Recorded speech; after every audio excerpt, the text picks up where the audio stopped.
चलिए, good evening all of you. मेरे प्यारे बच्चों, आप सभी कैसे हैं? आशा करता हूं आप बहुत अच्छे होंगे और आप अपने बोर्ड एग्जाम की तैयारी कर रहे होंगे। मेरे प्यारे बच्चों, आज की क्लास हम स्टार्ट करने से पहले आप सभी को ये इन्फॉर्म कर दें कि जो आज का टॉपिक है मेरे प्यारे बच्चों, वो है विद्युत प्रतिरोध और विशिष्ट प्रतिरोध। विद्युत प्रतिरोध और विशिष्ट प्रतिरोध क्या होता है? विशिष्ट प्रतिरोध को प्रतिरोधकता भी कहा जाता है। ये तो आज के टॉपिक रहने वाले हैं। और इसके अलावा चूंकि हम प्रतिरोध पढ़ने जा रहे हैं मेरे प्यारे बच्चों, तो उसके लिए हमको ओम का नियम पता होना चाहिए कि ओम का नियम क्या है। मेरे प्यारे बच्चों, ओम का नियम सबसे पहले हम पढ़ेंगे। और ओम का नियम क्या है ये हम लोग जानने के सबसे पहले जानेंगे ओम्स लॉ। मेरे प्यारे बच्चों, जॉर्ज साइमन ओम, एक इनका पूरा नाम था जॉर्ज साइमन ओम, और 1827-28 में ये जर्मन के थे। और 1827-28 में इन्होंने एक नियम दिया। मेरे प्यारे बच्चों, मेरी एक एक बात आप अच्छे से नोट करते जाइएगा, क्योंकि सारे पॉइंट्स एग्जाम में कहीं ना कहीं पूछे जाते हैं। और चूंकि आपके पेपर में 20 नंबर का बहुविकल्पी क्वेश्चन बनना है पूरी साइंस से, तो उसमें ये और भी इंपॉर्टेंट हो जाता है कि एक एक नंबर के क्वेश्चन आपके 20 आने वाले हैं। और सारे जो पॉइंट्स हैं वो आप नोट करते जाइएगा। तो ओम का नियम क्या है मेरे प्यारे बच्चों?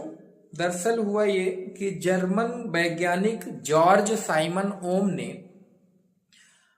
1827-28 में एक नियम दिया, और वो नियम संबंधित था विद्युत धारा के प्रवाह से। किससे संबंधित था मेरे प्यारे बच्चों? विद्युत धारा के प्रवाह से संबंधित था। और विद्युत धारा के प्रवाह से संबंधित उन्होंने ये जो नियम दिया 1827-28 में, उन्होंने क्या बात कही उसको हम लोग समझते हैं। विद्युत धारा के प्रवाह के संबंध में उन्होंने ये कहा कि वोल्टेज, और एकदम सिंपल पहले समझते हैं, जो एक स्टैंडर्ड डेफिनेशन है वो आपको हम क्लियर करेंगे, लेकिन उससे पहले हम लोग ये जानना पहले कोशिश करते हैं जानने की कि एकदम शॉर्ट में कि उन्होंने क्या कहा। वोल्टेज और करंट का जो रेशियो होता है वो नियत होता है, उनका ये कहना था। वोल्टेज और करंट, इन दोनों का अनुपात एक नियतांक होता है, उनका ये कहना था। और उन्होंने अपने जब स्टैंडर्ड डेफिनेशन तैयार की, उन्होंने अपने बहुत सारे एक्सपेरिमेंट किए। एक्सपेरिमेंट करने के बाद उन्होंने एक स्टैंडर्ड डेफिनेशन ये दी कि यदि किसी चालक की भौतिक अवस्था को परिवर्तित ना किया जाए, यदि किसी चालक की भौतिक अवस्था को परिवर्तित ना किया जाए, तो भौतिक अवस्था का मतलब मेरे प्यारे बच्चों फिजिकल कंडीशन या फिजिकल स्टेट बोल सकते हैं, अगर उसको ना चेंज किया जाए तो होगा क्या, या अपरिवर्तित रखा जाए, ऐसा भी आप बोल सकते हैं कि यदि किसी चालक की भौतिक अवस्था को अपरिवर्तित रखा जाए, तो चालक में प्रवाहित धारा चालक के सिरे पर उपस्थित विभवांतर के क्या होती है? समानुपाती होती है। मेरे प्यारे बच्चों, ये उन्होंने स्टैंडर्ड एक डेफिनेशन दी। तो हम लोग यहां पर पहले ये लिख लेते हैं, और उसके बाद मेरे प्यारे बच्चों सारी चीजें आपको एक एक करके समझाते चलेंगे। मेरे प्यारे बच्चों, उन्होंने क्या कहा? यदि किसी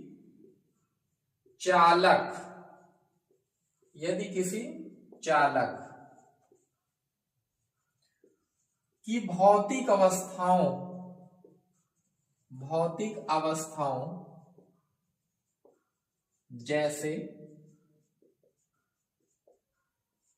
लंबाई, लंबाई, क्षेत्रफल।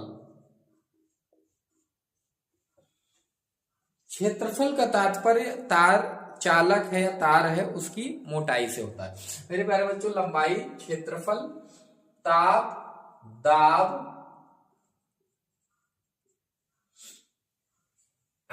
इनको अपरिवर्तित रखा जाए, अपरिवर्तित रखा जाए, तब चालक क्या होगा मेरे प्यारे बच्चों? चालक में प्रवाहित धारा, चालक में प्रवाहित धारा चालक के सिरों पर उपस्थित विभवांतर के अनुक्रमानुपाती होती है, अनुक्रमानुपाती होती है।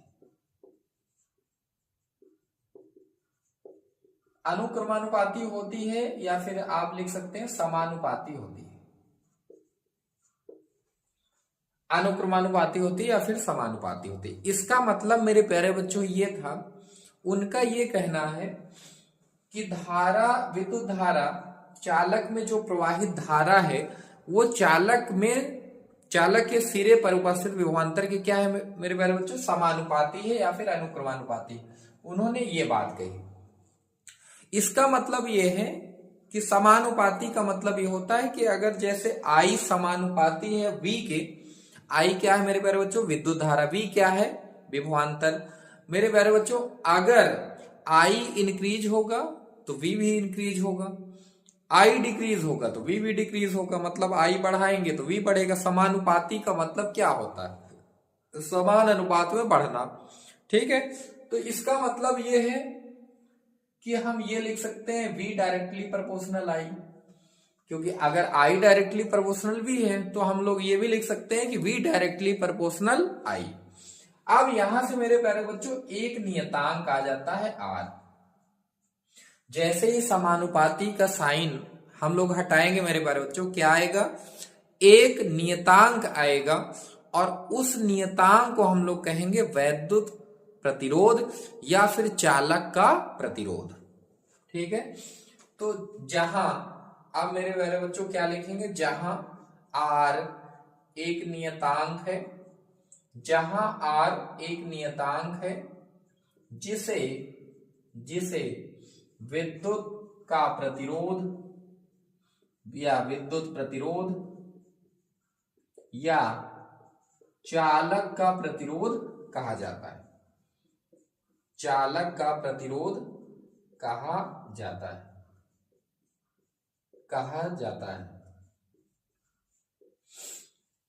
चालक का प्रतिरोध कहा जाता है। और मेरे प्यारे बच्चों, अगर यहां से हम R निकालेंगे तो क्या आएगा? V upon I। क्या आएगा? R बराबर आएगा V अपॉन I। मतलब यहां आप क्या समझ रहे हैं मेरे प्यारे बच्चों? R बराबर V अपॉन I। अगर R निकालना होगा तो V अपॉन I। अब यहां एक और डेफिनेशन आप तैयार कर सकते हैं। क्या बोल सकते हैं मेरे प्यारे बच्चों? यहां इस फॉर्मूले से आप क्या यहां पर बोल सकते हैं? आप ये बोल सकते हैं कि यदि किसी चालक की भौतिक अवस्थाओं को अपरिवर्तित रखा जाए, यदि किसी चालक की भौतिक अवस्था को अपरिवर्तित रखा जाए, मतलब उसकी लंबाई, क्षेत्रफल, ताप, दाब इनको चेंज ना किया जाए, तो अगर इनको चेंज ना किया जाए मेरे प्यारे बच्चों, तो आपको यह समझना है कि फिर चालक के सिरे पर विभवांतर और चालक में प्रवाहित होने वाली धारा का अनुपात क्या कहलाता है मेरे प्यारे बच्चों? विद्युत प्रतिरोध कहलाता है। यहां से ये हमको क्या समझ में आ रहा है मेरे प्यारे बच्चों कि विभवांतर, जो चालक के सिरे पर विभवांतर है, अगर हम आपको यहां बना के दिखाएं, जैसे एक चालक हम मान लेते हैं मेरे प्यारे बच्चों, इस टाइप से एक चालक है। अगर यहां पे एक इस चालक का एक सिरा ए हो, एक सिरा बी हो, तो मेरे प्यारे बच्चों यहां पर इसके सिरे पर क्या होगा, विभवांतर स्थापित हो जाएगा। अगर उस विभवांतर को आप V मान रहे हो और इस चालक में प्रवाहित होने वाली धारा I है, तो दोनों का अनुपात क्या आ रहा है, प्रतिरोध। इसी को हम लोग क्या कहते हैं मेरे प्यारे बच्चों, प्रतिरोध कहते हैं। तो एक और जो डेफिनेशन है इसके अलावा वो भी हम लोग मेरे प्यारे बच्चों लिख लेते हैं। क्या लिखेंगे यहां पर, यदि किसी चालक की भौतिक अवस्था को यानी फिजिकल स्टेट को, भौतिक अवस्था को अपरिवर्तित रखा जाए,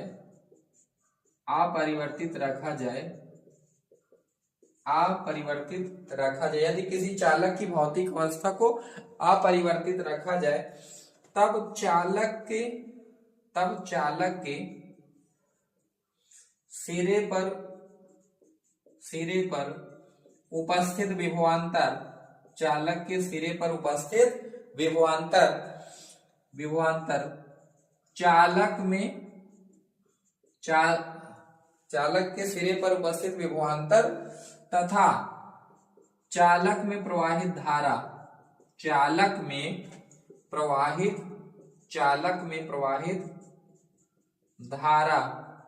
का अनुपात मेरे प्यारे बच्चों क्या कहलाता है, अनुपात ही विद्युत प्रतिरोध कहलाता है। विद्युत प्रतिरोध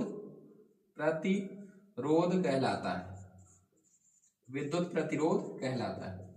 मेरे प्यारे बच्चों हम लोग आराम से सारी चीजों को समझेंगे, क्योंकि अगर पूरा डिटेल में गहराई से कॉन्सेप्ट क्लियर करना है मेरे प्यारे बच्चों, तो आपको थोड़ा सा टाइम जो है आपको लगेगा। और आप अगर थोड़ा सा टाइम दे के अगर आप पढ़ाई करेंगे तो फिर आप चीजों को समझ पाएंगे डिटेल में। अगर आप जल्दी जल्दी पढ़ेंगे तो कई चीजें ऐसी होंगी जो स्किप हो जाएंगी, इसी टॉपिक में, इस चैप्टर में चीजें स्किप होती चली जाएंगी। फिर कौन सी चीज कहाँ एग्जाम में आ रही है, फिर वहां पर आपको प्रॉब्लम होने वाली। तो किसी भी टॉपिक को आप एकदम से सारी चीजें उसमें क्लियर करिए कि उसकी डेफिनेशन क्या है, उसकी यूनिट क्या आ रही है, उसका फॉर्मूला क्या है, ठीक है। सारी चीजों को हम लोग क्लियर करते चलेंगे। मेरे प्यारे बच्चे, दो डेफिनेशन आपके सामने हमने, एक स्टैंडर्ड डेफिनेशन हमने रख दी, और पहली क्या है, सिंपल सा, जो ओम ने कहा कि अगर चालक है या तार है, कोई भी चीज आप मान सकते हैं, तार है या चालक है, उसकी अगर भौतिक अवस्था ना बदली जाए, फिजिकल स्टेट चेंज ना किया जाए, तो फिर वहां पर क्या होगा, जो चालक में प्रवाहित धारा होगी वो चालक के सिरे पर उपस्थित विभवांतर के क्या होगी, समानुपाती होगी, अनुक्रमानुपाती होगी। वहां से एक कांस्टेंट आ गया, उस नियतांक को हमने क्या कहा, वैद्युत प्रतिरोध। जहां R एक क्या है, नियतांक है, जिसे हम लोग वैद्युत प्रतिरोध कहते हैं, ठीक है। अभी आगे हम लोग विद्युत प्रतिरोध की बात करेंगे, लेकिन सबसे पहले हम लोग ओम के नियम को क्लियर करना चाह रहे हैं। अब मेरे प्यारे बच्चों, हम आपसे एक क्वेश्चन पूछ रहे हैं, और बहुत आसान क्वेश्चन पूछ रहे हैं, आप उसका आंसर दीजिए। मेरे प्यारे बच्चों, अगर हम आपसे ये कहें कि हम वोल्टेज यानी विभवांतर, वोल्टेज को अगर हम 2 गुना कर दें तो प्रतिरोध पर क्या प्रभाव पड़ेगा, क्वेश्चन मार्क लगा दिए। या एक और हम क्वेश्चन पूछे आपसे कि अगर विद्युत धारा को 2 गुना कर दिया जाए तब प्रतिरोध पर क्या प्रभाव पड़ेगा। 2 क्वेश्चन है। अब मेरे प्यारे बच्चों, आप सोच कर बताइए यहां पे आंसर क्या होने वाला है। अगर किसी चालक के सिरे पर उपस्थित विभवांतर को 2 गुना कर दिया जाए तो उस चालक का प्रतिरोध कितना गुना हो जाएगा, ये क्वेश्चन है। अगर चालक में प्रवाहित धारा को अगर 2 गुना कर दे तब प्रतिरोध पर क्या प्रभाव पड़ेगा, ये सोच कर बताइए मेरे प्यारे बच्चों। इसका आंसर दीजिए, तब हम लोग आगे बढ़ते हैं।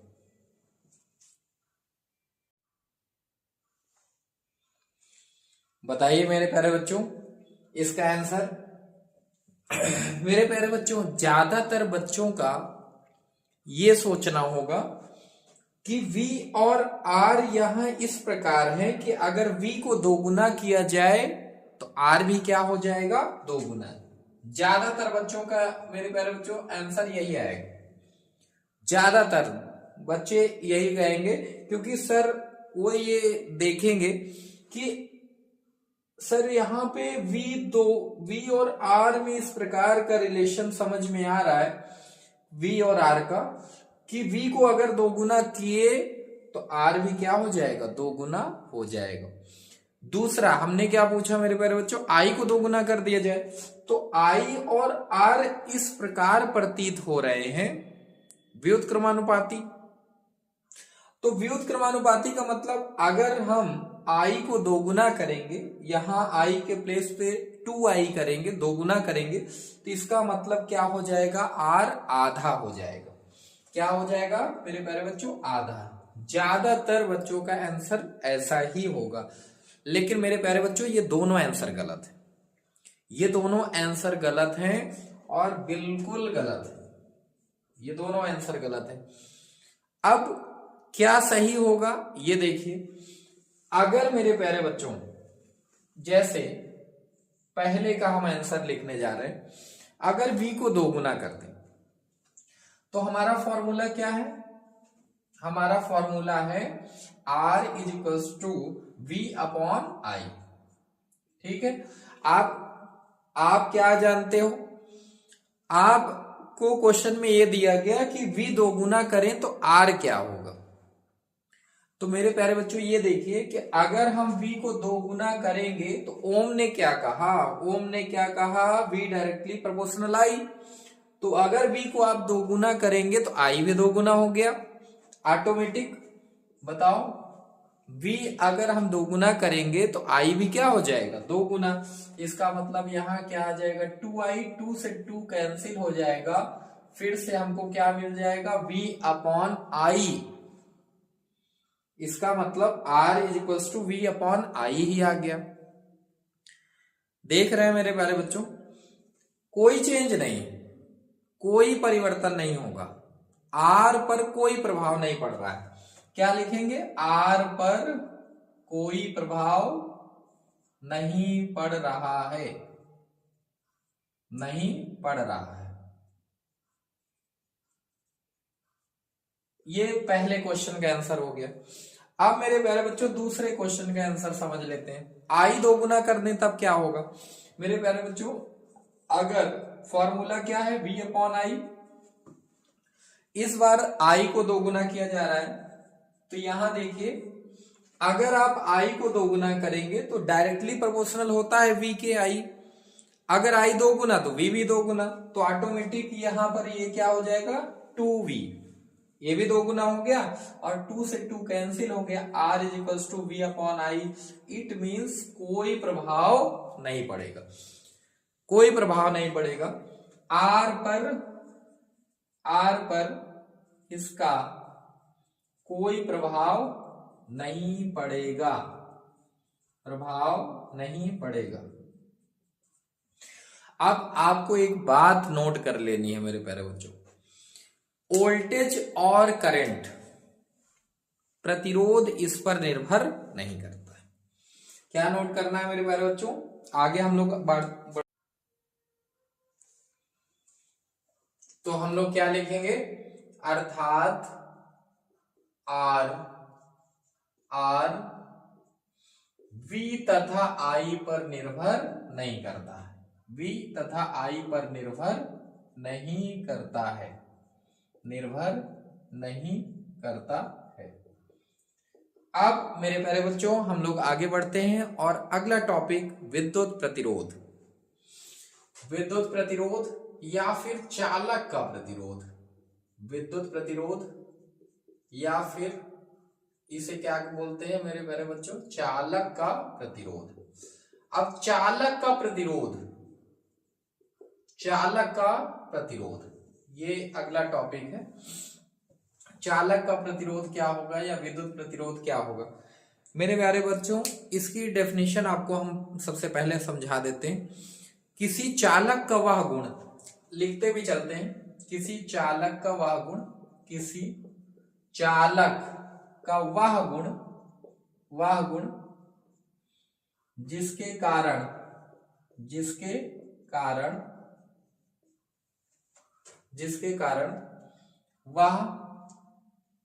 कारण वह चालक में प्रवाहित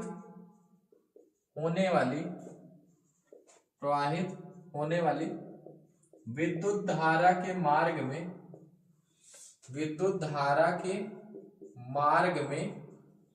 बाधा उत्पन्न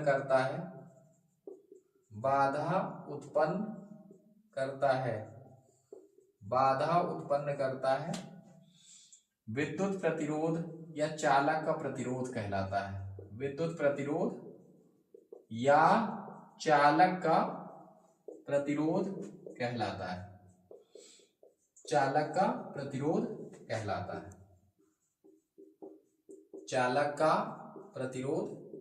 है।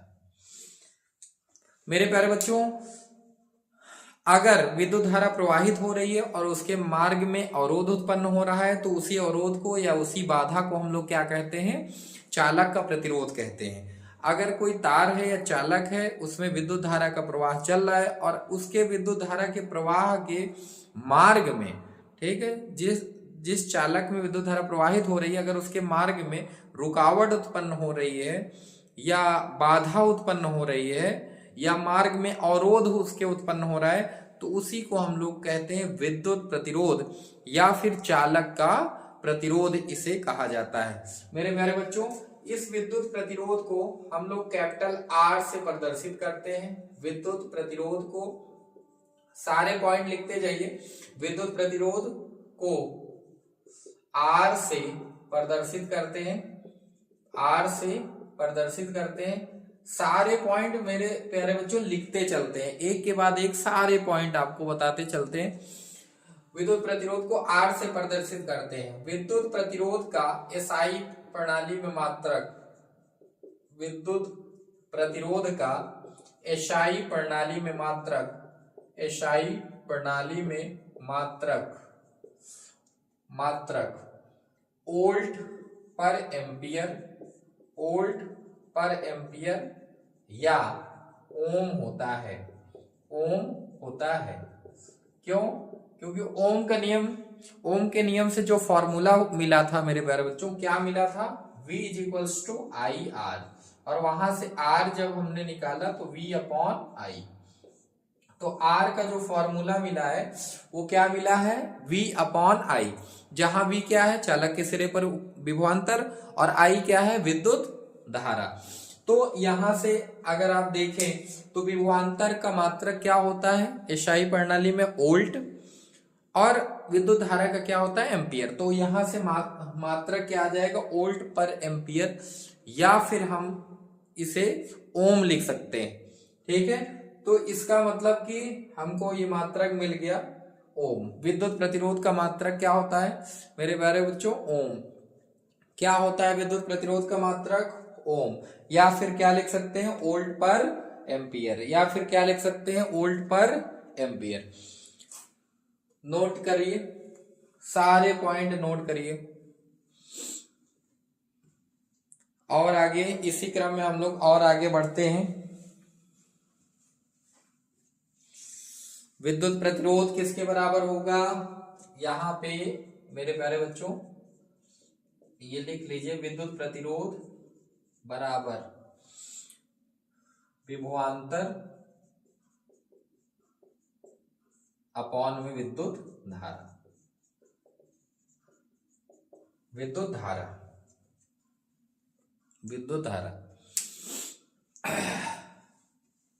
चलिए अब हम लोग और आगे इसमें बढ़ेंगे।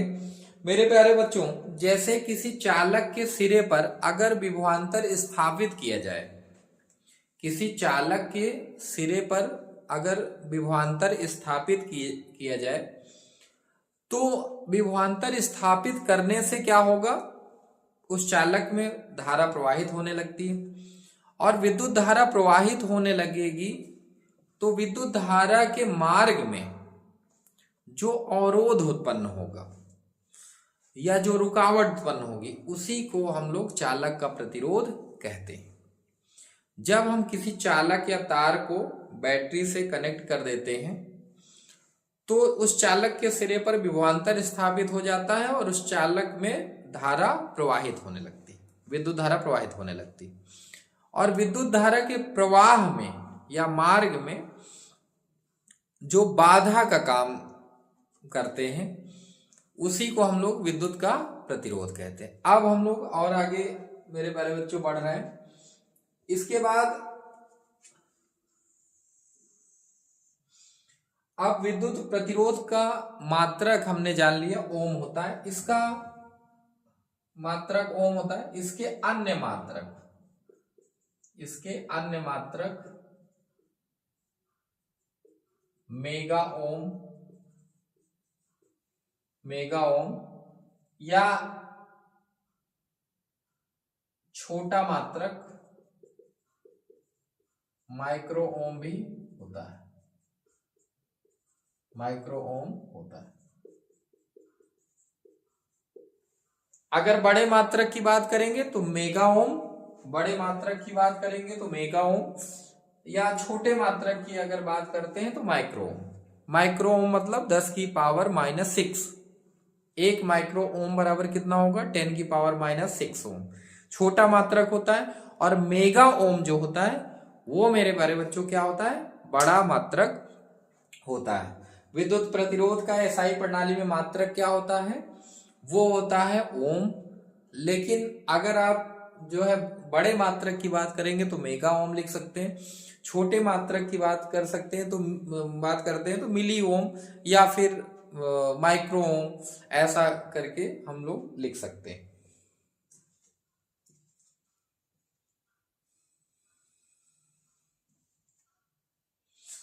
मेरे प्यारे बच्चों अब हम लोग 1 ओम क्या होता है इसको समझते हैं। 1 ओम, यदि किसी चालक के सिरे पर विभवांतर 1 वोल्ट हो, यदि किसी चालक के सिरे पर विभवांतर 1 वोल्ट हो, देखिए मेरे प्यारे बच्चों R बराबर, अगर आप देखिए क्या होता है V/I, अगर आप V को भी 1 वोल्ट कर दीजिए, विभवांतर को 1 वोल्ट कर दीजिए और विद्युत धारा को 1 एम्पियर, तब R कितना आ जाएगा, 1 वोल्ट पर एम्पियर, और वोल्ट पर एम्पियर को हम लोग क्या लिखते हैं, ओम। तो अगर आपको 1 ओम की परिभाषा बतानी हो मेरे प्यारे बच्चों तो हम लोग क्या लिखेंगे, यदि किसी चालक के सिरे पर विभवांतर 1 वोल्ट हो और उस चालक में प्रवाहित होने वाली धारा 1 एम्पियर के बराबर हो, यदि किसी चालक के सिरे पर विभवांतर 1 वोल्ट हो और उस चालक में प्रवाहित धारा 1 एम्पियर हो, तो उस चालक का प्रतिरोध क्या होगा मेरे प्यारे बच्चों, 1 ओम के बराबर हो, 1 ओम के बराबर होगा। ये लिख लेते हैं। 1 ओम की परिभाषा अगर लिखना हो तो 1 ओम कैसे आएगा, यदि किसी चालक के सिरों पर विभवांतर 1 वोल्ट हो और उस चालक में बहने वाली धारा, उस चालक में प्रवाहित हो रही धारा 1 एम्पियर हो, 1 एम्पियर हो, तब उस चालक का प्रतिरोध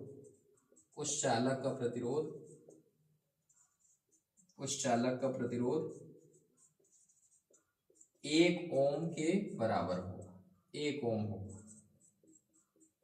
तब उस चालक का विद्युत प्रतिरोध 1 ओम होगा। क्लियर हो गया होगा मेरे प्यारे बच्चों, ये प्रतिरोध से रिलेटेड पूरी बात थी। मेरे प्यारे बच्चों, प्रतिरोध का मतलब होता है रुकावट उत्पन्न करना, बाधा उत्पन्न करना। जैसे हम लोग सड़क पर चलते हैं तो वहां पर अवरोध बना दिया जाता है, मतलब ब्रेकर बना दिया जाता है। ब्रेकर का क्या काम क्या होता है? स्पीड को स्लो करना। ठीक वैसे ही जैसे सड़क पे ब्रेकर बनाए जाते हैं ताकि स्पीड को कम किया जा सके या अवरोध उत्पन्न किया जा सके मार्ग में, किसी भी वाहन या जो भी चीजें सड़क पे चल रही है, वाहन वगैरह, उसके मार्ग में अवरोध उत्पन्न करने का काम वो करता है। या फिर कहने का मतलब जो वेग है, जिस वेग से वाहन चल रहे होंगे, जिस गति से चल रहे होंगे, उस गति में अवरोध उत्पन्न होने लगता है, इसलिए कि कहीं पर वहां पे कोई भी दुर्घटना ना घटित हो, उस तरह की कोई भी चीज ना हो। तो वैसा ही सेम जैसे वहां पर ब्रेकर बनाया जाता है सड़क पर, उसी तरह से यहाँ पर प्रतिरोध होता है। विद्युत धारा के मार्ग में प्रतिरोध क्या करता है? बाधा उत्पन्न करने का काम करता है। तो चालक के इस गुण को, जो विद्युत धारा के मार्ग में अवरोध उत्पन्न करने का ये गुण है चालक का, उसी को हम लोग क्या कहते हैं? विद्युत का प्रतिरोध कहते हैं। मतलब चालकों में ये गुण होता है कि वो विद्युत धारा के मार्ग में बाधा उत्पन्न करते हैं। अब जो तार है या चालक है, अलग अलग आप चालकों को देखेंगे तो जो अवरोध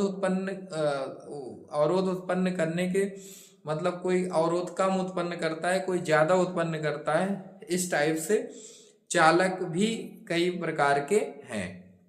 तो कहने का मतलब इन चालकों में ये गुण होता है कि वो विद्युत धारा के मार्ग में बाधा उत्पन्न करने का काम करते हैं, और इसी गुण को हम लोग विद्युत का प्रतिरोध, चालक के इसी गुण को हम लोग क्या कहते हैं? विद्युत का प्रतिरोध कहते हैं। हमने विद्युत का प्रतिरोध की परिभाषा, विद्युत प्रतिरोध का फॉर्मूला, विद्युत प्रतिरोध का मात्रक, और विद्युत प्रतिरोध का जो मात्रक ओम होता है, 1 ओम, उसको अभी हमने क्या किया? परिभाषित कर दिया। कैसे? अगर विभवांतर 1 वोल्ट हो, धारा 1 एम्पियर की चल रही हो उस चालक में, तो वहां पर जो उस चालक का प्रतिरोध होगा वो 1 ओम के बराबर होगा।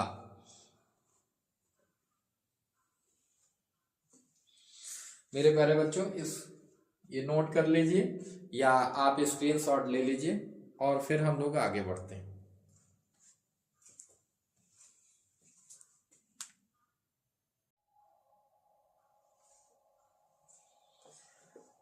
मेरे प्यारे बच्चों, अब हम लोग ये समझते हैं कि चालक के प्रतिरोध को ऐसे कौन कौन से कारक हैं जो प्रभावित कर सकते हैं। मेरे प्यारे बच्चों, अगली हेडिंग आपको लिखना है चालक के प्रतिरोध को प्रभावित करने वाले कारक। चालक के प्रतिरोध को प्रभावित कौन कौन से कारक ऐसे हैं जो प्रभावित कर सकते हैं? चालक के प्रतिरोध को प्रभावित करने वाले कारक। तो मेरे प्यारे बच्चों, आप ये नोट कर लीजिए कि कोई भी चालक तार है, तो उस चालक तार का जो प्रतिरोध होगा वो तार की लंबाई पर निर्भर करेगा। यहां मैं लिख भी दे रहा हूं कि किसी चालक तार का प्रतिरोध तार की लंबाई पर, प्रतिरोध तार की लंबाई, तार के क्षेत्रफल, पदार्थ की प्रकृति। पदार्थ कैसा है, मीन्स कहने का मतलब वो जो चालक है उसकी प्रकृति कैसी है, पदार्थ की प्रकृति, पदार्थ की प्रकृति तथा तार के ताप पर निर्भर करता है। तार के ताप पर निर्भर करता है, तार के ताप पर निर्भर करता है। प्रतिरोध का मान किस चीज पर निर्भर करेगा? निर्भर करेगा, चालक का प्रतिरोध निर्भर करेगा चालक तार की लंबाई कितनी है, तार का क्षेत्रफल, क्षेत्रफल मतलब मोटाई भी आप समझ सकते हैं, ठीक है। उसके बाद वो ताप पर निर्भर करेगा और पदार्थ की प्रकृति कैसी है उस पर निर्भर करेगा। अब मेरे प्यारे बच्चों, जैसा कि आप ये जान रहे हैं, ठीक है, प्रतिरोध लंबाई पर निर्भर करेगा।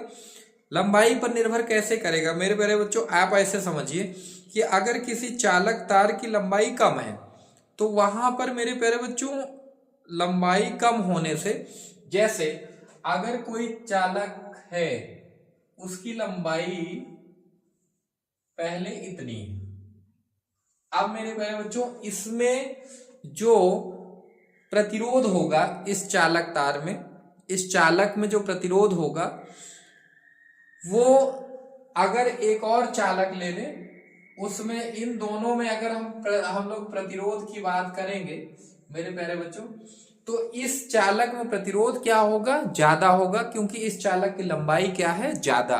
तो अगर लंबाई हम बढ़ाएंगे, तार की लंबाई कम होगी तो चालक का प्रतिरोध, तार की लंबाई अगर कम होगी तो वहां प्रतिरोध क्या होगा, कम। अगर तार की लंबाई जैसे जैसे बढ़ाएंगे, अगर तार की लंबाई बढ़ाएंगे तो प्रतिरोध भी क्या होगा, बढ़ जाएगा।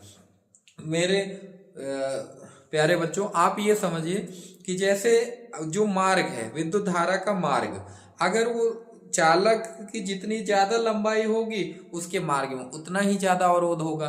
तो ऐसे आप समझ सकते हैं कि लंबाई बढ़ाने पर प्रतिरोध बढ़ेगा, लेकिन क्षेत्रफल में ऐसा नहीं होगा। क्षेत्रफल में अगर तार की मोटाई ज्यादा है, कहने का मतलब अगर क्षेत्रफल ज्यादा है तो फिर प्रतिरोध कम होगा, जस्ट अपोजिट होगा, वहां पे इनवर्सली प्रोपोर्शनल होगा। तो इसका मतलब ये है मेरे प्यारे बच्चों, पहली चीज आपको ये मिल गई कि अगर तार की लंबाई को बढ़ाया जाएगा तो फिर उस तार में जो विद्युत धारा का प्रवाह होगा उसके मार्ग में अवरोध भी ज्यादा होगा। तो लंबाई को बढ़ाने से तार की लंबाई अगर बढ़ी तो फिर प्रतिरोध बढ़ेगा, लेकिन प्रतिरोध जस्ट इनवर्सली प्रोपोर्शनल होता है किसके, तार के क्षेत्रफल पर। क्षेत्रफल ज्यादा, आराम से विद्युत धारा का प्रवाह होगा, ठीक है। अगर क्षेत्रफल कम तो वहां पे प्रतिरोध क्या होगा, बढ़ेगा। क्षेत्रफल कम, प्रतिरोध ज्यादा, क्षेत्रफल ज्यादा, प्रतिरोध कम, ऑटोमेटिक। आप ये समझ सकते हैं। इसको आप ऐसे व्यवहारिक जीवन में भी देख सकते हैं। मान लीजिए दो दरवाजे हैं, आपके घर में दो दरवाजे हैं, एक छोटा दरवाजा है जिसकी लेंथ कम है और एक बड़ा दरवाजा है। तो आप ये बताइए, अगर बहुत सारे लोग एक साथ गुजरे तो जो छोटा दरवाजा होगा मेरे प्यारे बच्चों, उसमें बहुत ज्यादा अवरोध उत्पन्न होगा। एक साथ जब गुजरेंगे कई लोग इकट्ठा में तो वहां अवरोध भी क्या होगा, बहुत ज्यादा होगा। लेकिन जो बड़ा दरवाजा होगा उसमें उसके मुताबिक उतना ज्यादा अवरोध उत्पन्न नहीं होगा जितना कि छोटे दरवाजे से जब एक साथ जाएंगे लोग तब होगा, जितना उतना ज्यादा बड़े दरवाजे में नहीं होगा। तो उसी तरह से मेरे प्यारे बच्चों, आप ये समझिए कि अगर तार की मोटाई ज्यादा होगी, तार का क्षेत्रफल ज्यादा होगा तो वहां अवरोध कम होने होगा और कहने का मतलब प्रतिरोध कम होगा। अगर तार की जो मोटाई है, क्षेत्रफल है, वो कम है तो फिर प्रतिरोध क्या होने वाला है, ज्यादा। इसका मतलब है कि यहाँ पर ये डायरेक्टली प्रोपोर्शनल है और यहाँ ये इनवर्सली प्रोपोर्शनल है।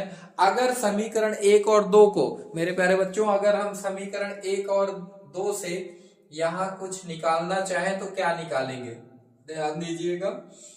अगर इन समीकरण 1 व 2 से, चूंकि R डायरेक्टली प्रोपोर्शनल है L के और इनवर्सली प्रोपोर्शनल है A के, ठीक है, तो इन दोनों को एक साथ हम लिख देते हैं L और 1/A। मेरे प्यारे बच्चों क्या हो जाएगा, R/L/A, ठीक है। जब इस समानुपाती के साइन को हटाएंगे तो वहां पर एक नियतांक आएगा, उस नियतांक को हम लोग क्या कहेंगे, रो। उस नियतांक को हम लोग क्या कहेंगे, रो। मेरे प्यारे बच्चों क्या आ गया, ये आ गया रो L/A। अगर हम रो यहां से निकालना चाहते हैं तो R इंटू, यहां डिवाइड में है A, डिवाइड में A आ ए है तो इस तरफ लाएंगे तो क्या हो जाएगा, इस तरफ इंटू में हो जाएगा। और यहाँ क्या है, rho into L, rho into L. ठीक है, अब मेरे प्यारे बच्चों रो अगर यहां से आप निकालेंगे तो एल को डिवाइड में लाइए, R into A upon L, इस टाइप से ये फॉर्मूला बन जाएगा। जहां रो क्या है, जहां रो जहां रो क्या है, एक नियतांक है, रो आर एच ओ, ठीक है, एक नियतांक है जिसे नियतांक है जिसे क्या बोलते हैं, जिसे विशिष्ट प्रतिरोध